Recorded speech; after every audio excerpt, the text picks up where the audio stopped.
By this time of night, he'd have tucked into a couple of half-eaten hot dogs or a mass of ketchupy French fries.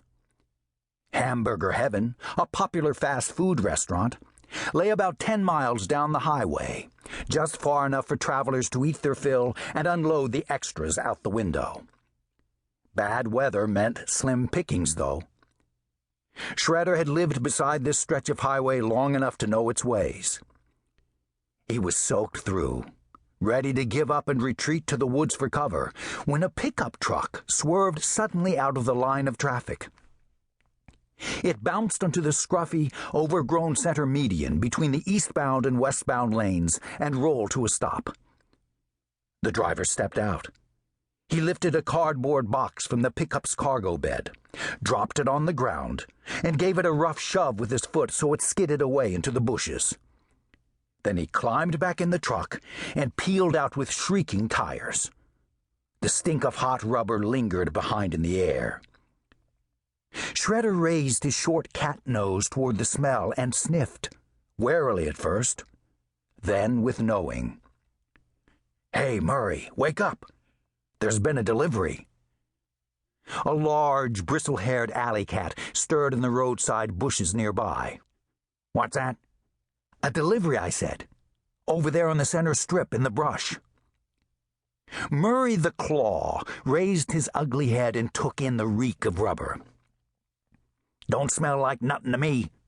What'd you wake me for?" he growled in his nasal twang. "How many times I gotta tell you? I cross over for burgers and chicken, that's it. Don't give me any of those nasty egg sandwiches." "I know, and no pickles. I can't stand pickles." "Murray, it's a box. Cardboard. I think it might be—" "Shut up, dope. It's old paint cans, probably." Nevertheless, both cats peered across 4 lanes of highway to where the mysterious arrival lay, tilted a bit in the bushes. As they watched, the box lurched and pitched all the way over onto its side. Shredder sat up. He drew his thin, dirty tail closer around himself and narrowed his eyes. "Something more than paint cans is in there," he told Murray.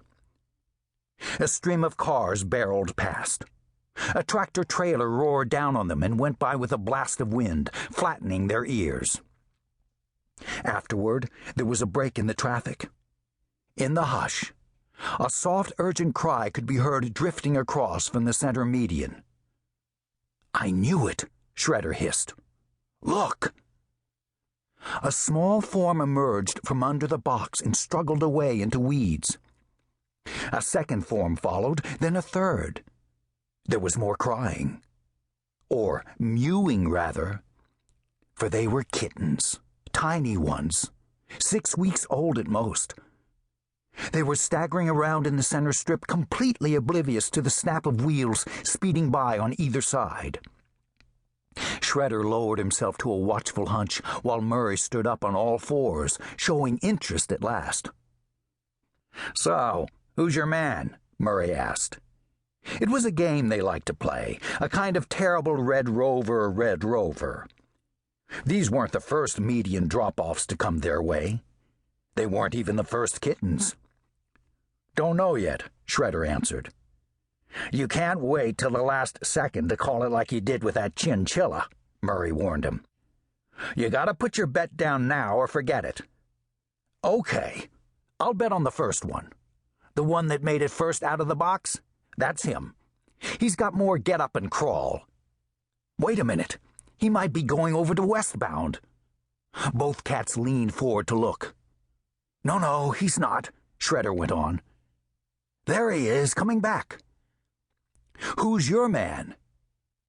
Murray purred acidly to himself, calculating the odds of who would and who wouldn't make it across the traffic lanes to safety on their side. He noted the pace of passing vehicles, the chilling breath of the wind, the expressway's slick surface. At last he spoke. "Nobody is my bet." "Nobody?" Shredder glanced at him. "You can't say nobody." "I'm saying it. Look at them. They're pitiful. They can't hardly walk, and they got to get across 4 lanes.